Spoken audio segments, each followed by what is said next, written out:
Welcome back to Lesson 2, Change Management in Practical Leadership course. This session is a very important session. Too often we are caught out in a church that doesn't seem to want to change. You see the problems, you see the issues, you see the obstacles, and you say, look, this church could do better, or this group could do better, or this care group could do better. But there seems to be a resistance to change, especially in volunteer organization. In business, it's different, right? Remember the two levers, you can drive change. But in the church organization, we need clear vision and values. So today we're going to talk about change management. Let us bow our heads for prayer. Father in heaven, as we turn to your Bible, to Nehemiah, an amazing book on leadership, oh Father, may you guide us and direct us. Help us to learn the things that you want us to learn that we can apply in our groups or our church. We ask this not because we are worthy, but because Jesus is worthy. In his name we pray. Amen. In the book of Nehemiah, chapter 1 is about vision development. Chapter 2 is about change management, and that's the chapter we're looking at today. And then we'll go on to look at resource allocation and so on. Now, question. Have you downloaded the lessons? Have you downloaded the lessons online? Have you been pulling that out? So while you're watching this video, you can follow along and write in notes to your study guide. Have you been doing that? Number 2, have you read the book Nehemiah chapter 2? Now, if you haven't read Nehemiah chapter 2, I'm just going to ask you to pause the button now and stop and read those chapters first and print out the notebook. Well, I'm glad you printed out the notebook now and we can get going. Leadership is really trying to get the Church of God to work together, to move in the same direction to finish God's work. The work of God in this earth can never be finished unless men and women comprising our church membership rally to the work and unite the efforts of those of ministers and then officers. Testimony Volume 9, page 116. Unless they unite their effort and rally to the work of God will not be finished. So how do we rally people together? How do we motivate? How do we mobilize? Having a clear vision is very important. Once the vision is clear, how do we translate that into a plan and change the status quo to something that is new? There are 7 keys.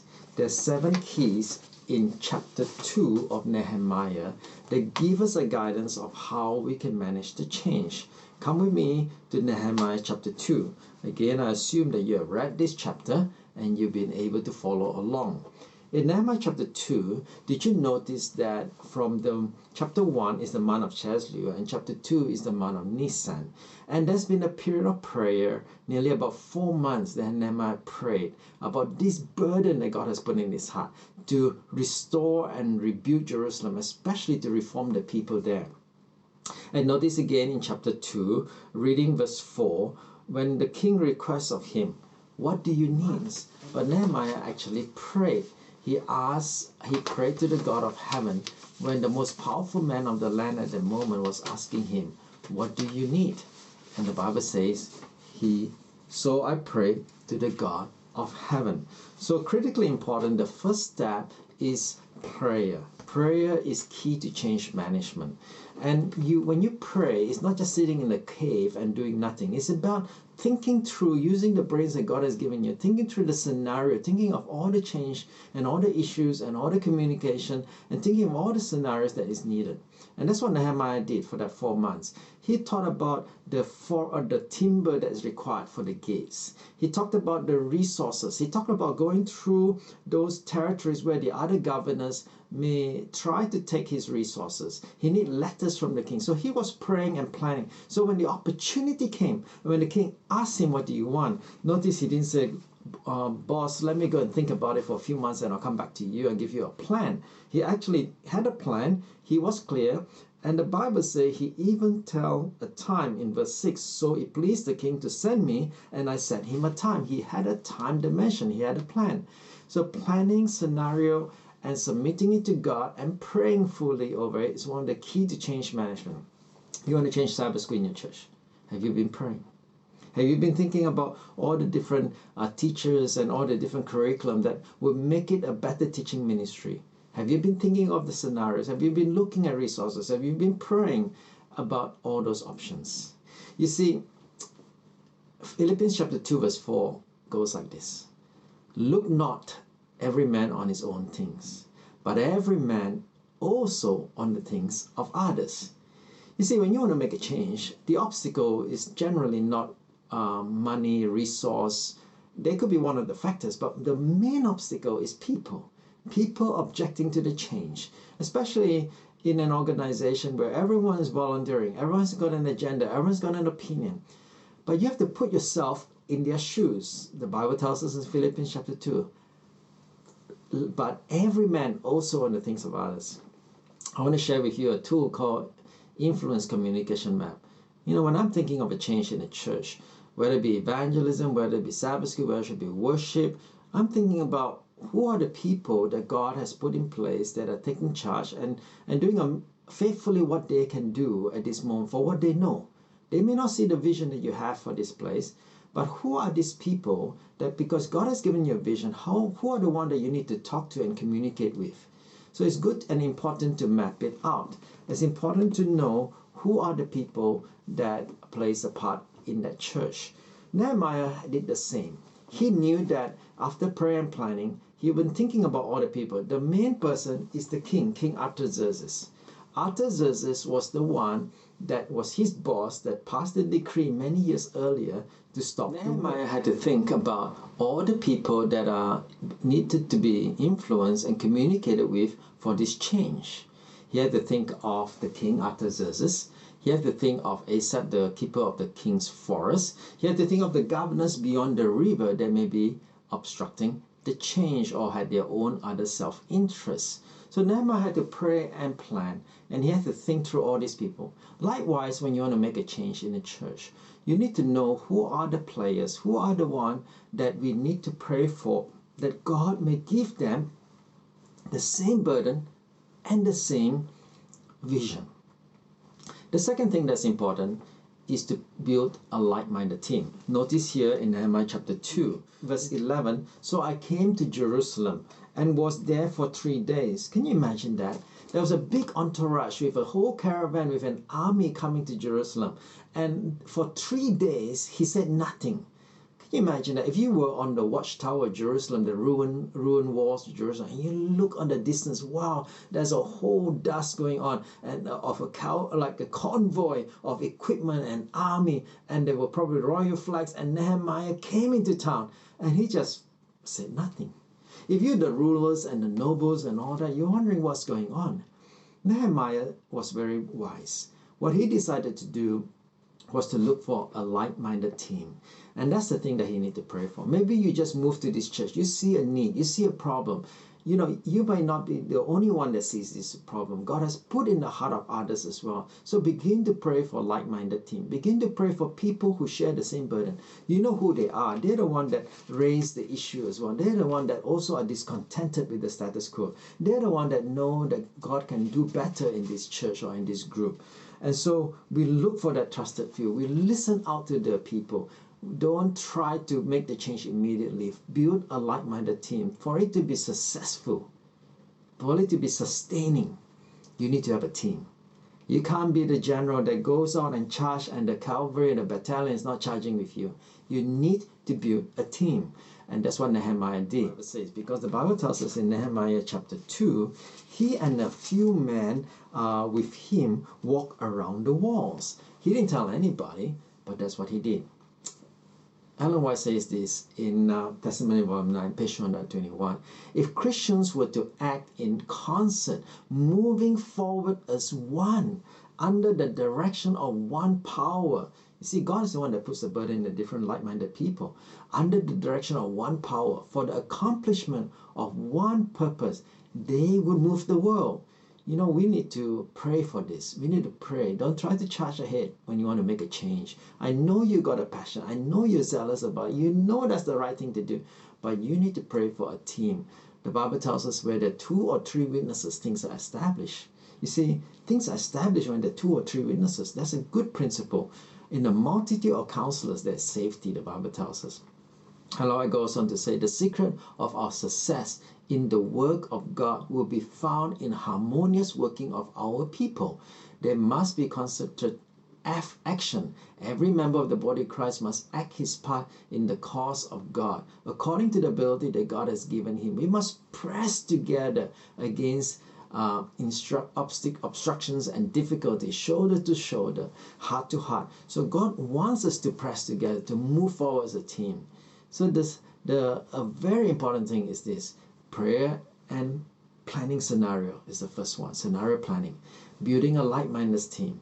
The third one was personal assessment. Together with the team, he walked around the walls. You see, Nehemiah could have bring in the rulers, the nobles, the high priests, and Ezra, and start interviewing all of them and asking them, what's the problem, what's the issue? You see, you might be a new pastor to a church, and you do your visitation.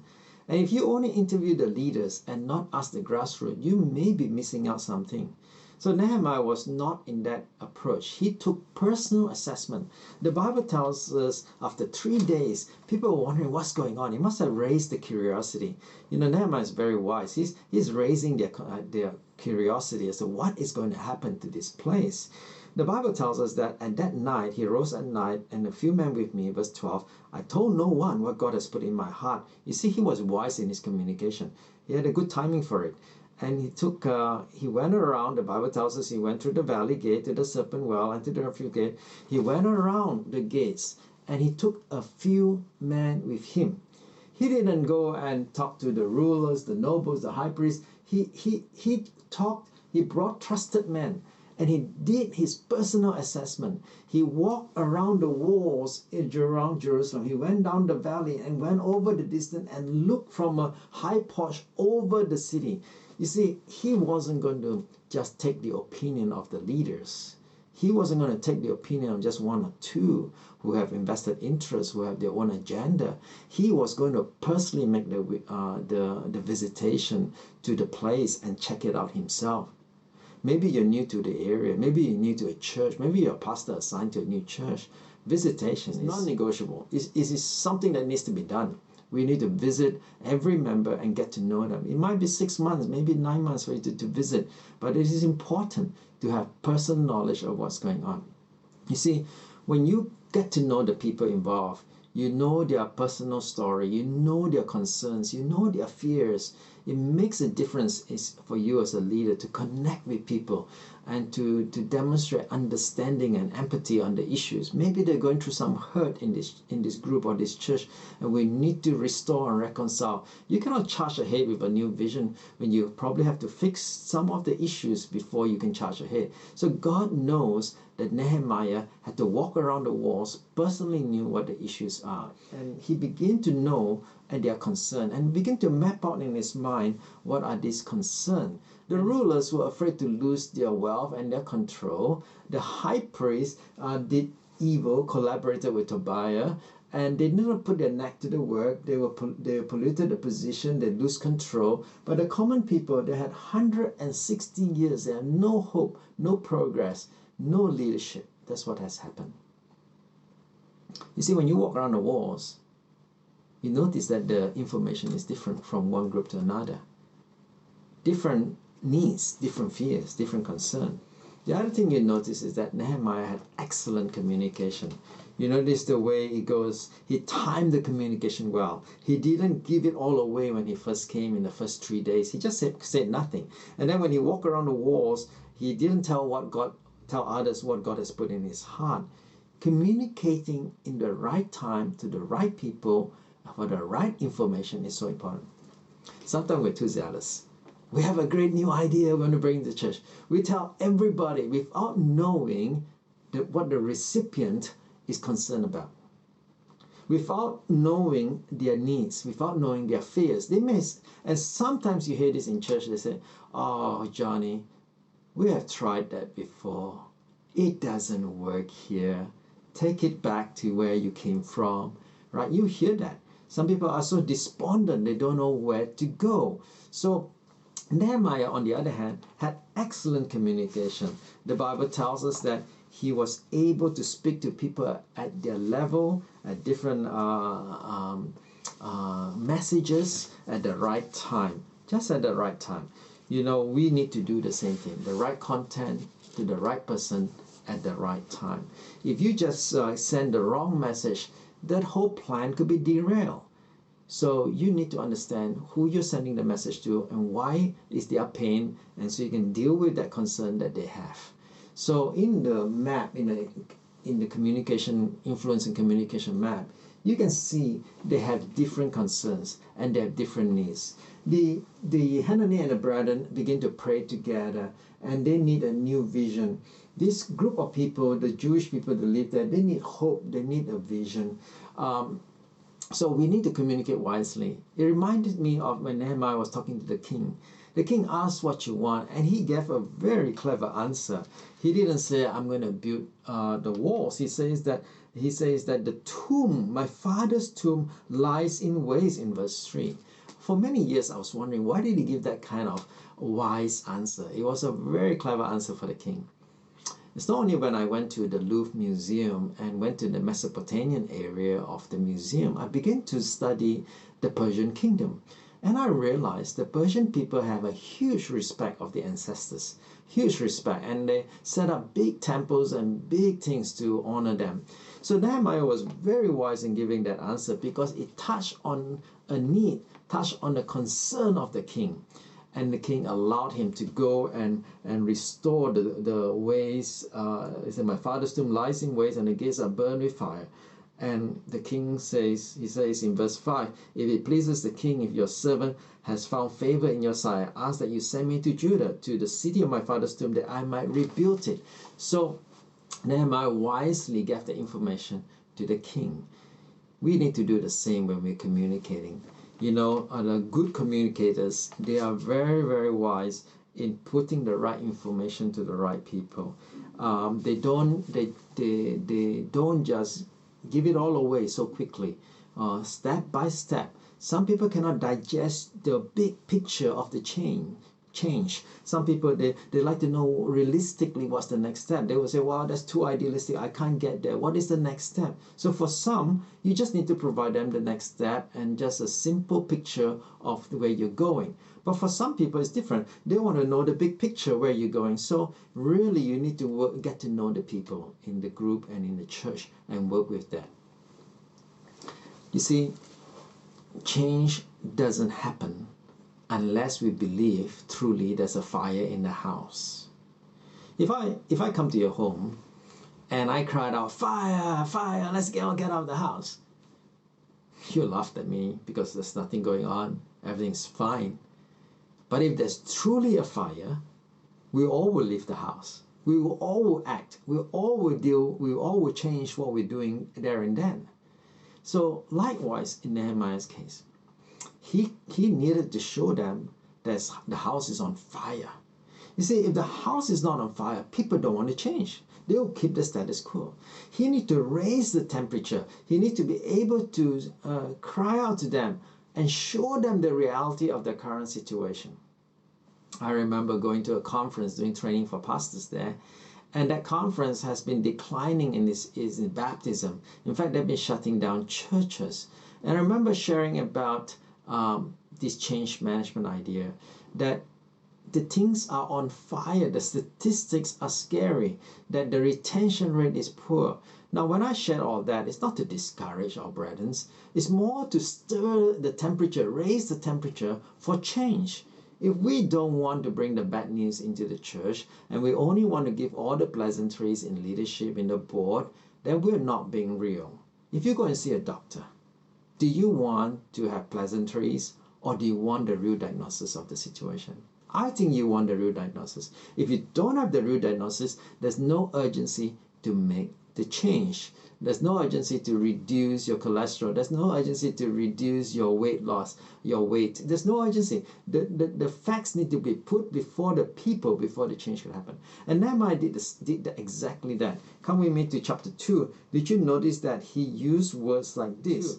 And it says in verse 17, you see the distress that we are in. Do you see the waste? Do you see it's burned with fire? He used words like distress, reproach, burn, lie in waste, right? He used these words to raise up the reality of the situation and to paint the real picture. Communicate the right information. at the right time to the right people. But we need to communicate the house is on fire.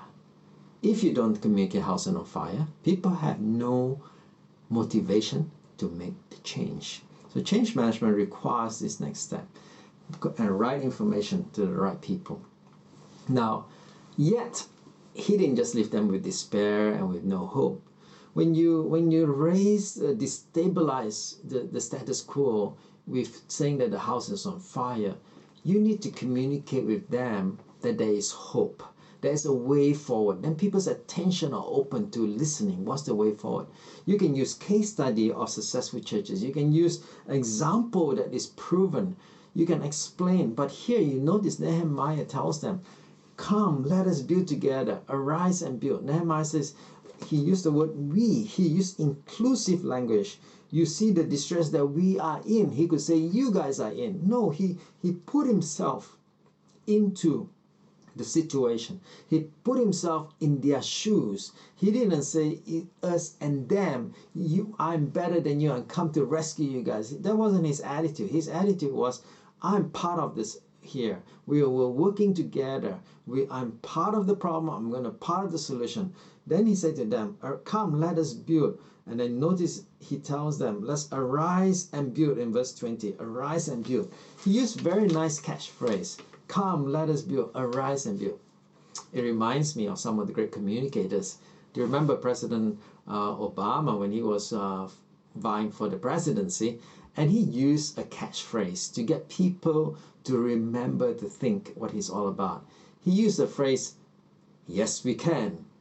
Donald Trump used the phrase, make America great again. So communicators have this way of communicating change. And we need to be wise in excellence and in communicating change. Sometimes too wordy documents and information don't cut it. We need to be able to be prayerful that the Spirit of God can move ahead, but yet we need to provide excellent communication and use different phrases. I remember one church, they didn't want to change. They were just happy with the tradition, happy with the programs that they're running, and just year after year doing the same thing. But doing the same thing over and over and over again, expecting a different result, what do we call that? That's a definition of insanity. But this is what's happening in that church. And I had to share with them that doing nothing is actually going backward. Doing nothing is actually going backward. We're actually regressing. We're actually reducing. Our membership is getting older. We are doing nothing for our age, doing nothing to reach the young people. We are aging. We're not growing as a group.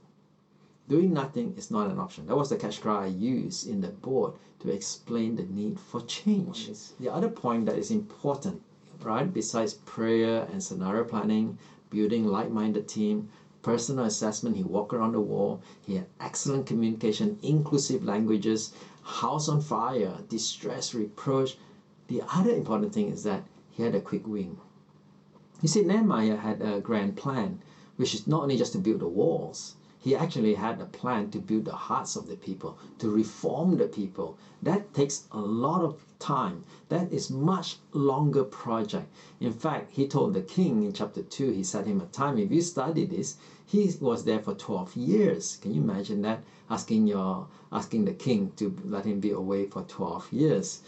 Well, that's what Nehemiah did. But people cannot sustain a 12-year project. If you tell somebody it's a 12-year project, they don't buy into it. Because, we live in a society where people are impatient for results.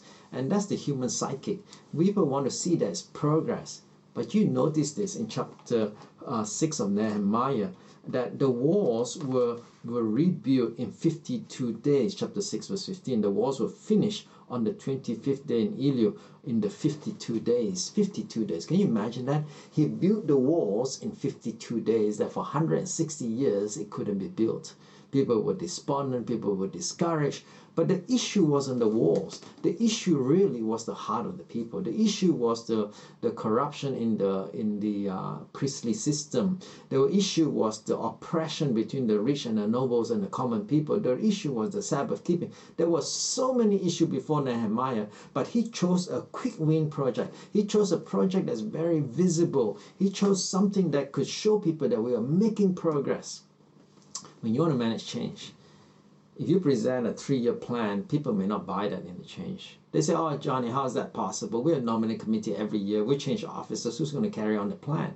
So we need to be clear on showing to people that is progress, that we are heading in the right direction. And we need to make what we call a quick win project.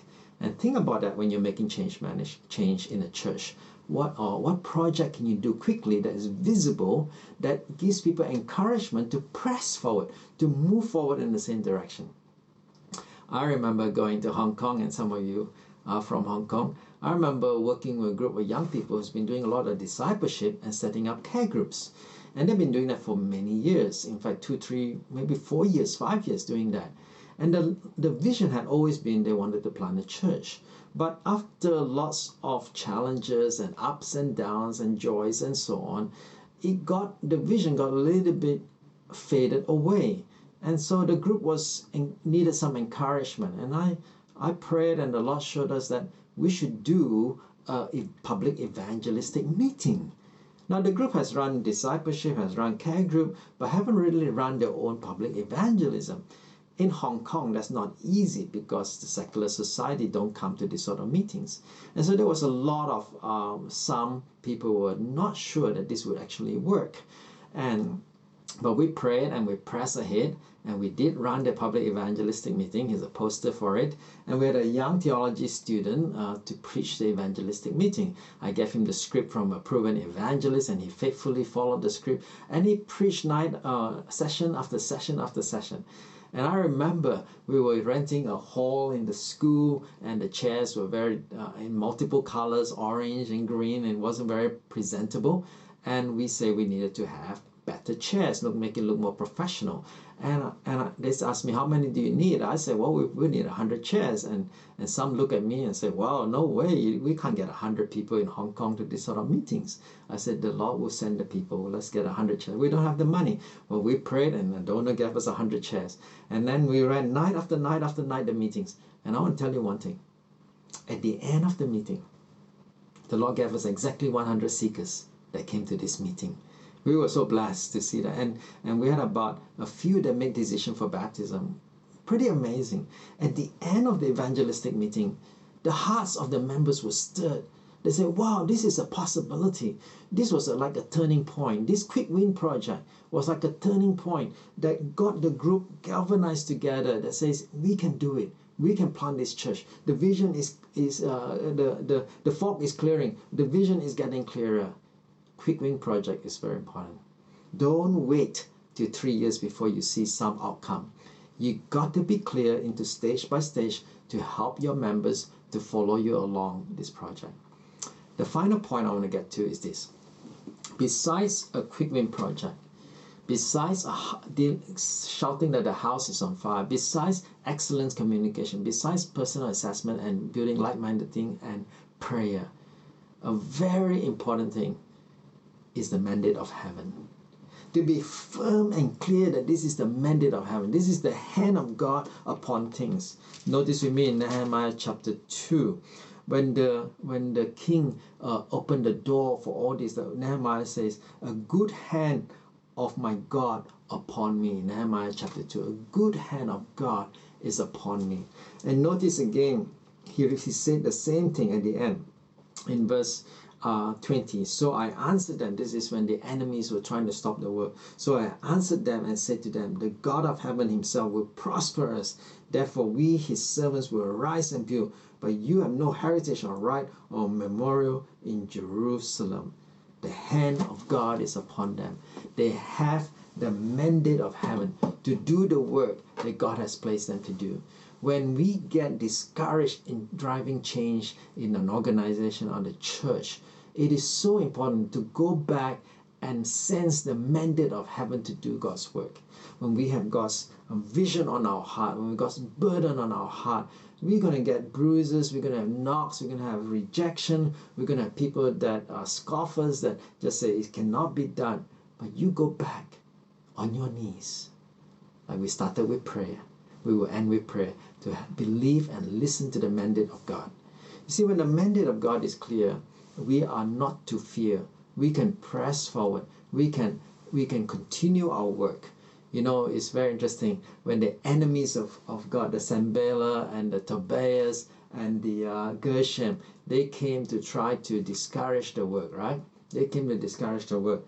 But, you know, actually God has his way in dealing with these people. So, they asked by what authority? And Nehemiah said, it's a mandate of heaven. You know, it's very interesting. The people were so concerned, and Nehemiah gave the right information to them. He not only he taught them Bible principles to the rulers and modeled to them. He reorganized and removed some of them. He changed those roles. He gave them a vision and a hope, and told the Jewish people the mandate is from heaven. You know, my friends, if you want to drive a change, is your mandate from heaven? Are you clear on that?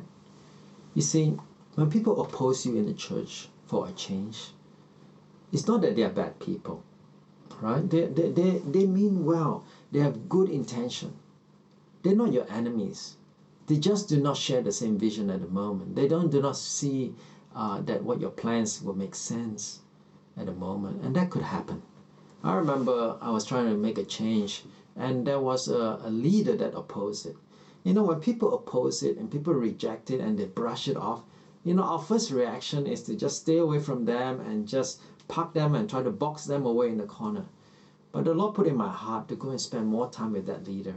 And I will go there regularly and talk to the leader, listen to his concern, keep asking what's the concern. I wrote down all his concern, and then I expressed to him that my understanding of his concern. I got to a point where I can regurgitate, recap his concern for him. So he knows I'm understanding. He knows I'm not ignoring the issues. But I shared with him when the opportunity arises, what is the direction that we're taking? What is the vision we're taking? And why we're doing such a thing? Communication is so important. Don't come close to people who oppose, right? And open lines of communication. Don't put them aside. Some board members, some church leaders, they really mean well. They've been in the church, they worked hard in the church, they serve well in the ministry. Don't think of them as enemies trying to plot your downfall. It's nothing like that. You want to pray for that. Of course, maybe there's a rare exception. They're rare, but there are people of ill intent. But in the main, most of them are well intent. Think of others and what they could concern about. Put yourself in their shoes. That's why the influence map is important. The influence communication map is important. Put down the names, sit down, have the discipline, write it all out so that you can understand who they are. And then if they're not part of the problem, not part of the solution, no point talking to them about it. Sometimes people, you go around and visit, it's just gossip about a third party. Look, if you're not dealing with a person of concern and you just talk about it, it's just like a gossip. So it gets to a point where if you're not part of the solution, you're not part of the problem, no point talking about that. But if you want to be part of the solution, let's talk about that. Let's work towards the solution. So pray and pray and pray. Communicate. Today we learn powerful principles, 7 principles of change management from the book of Nehemiah. And we're going to apply it practically in the local church.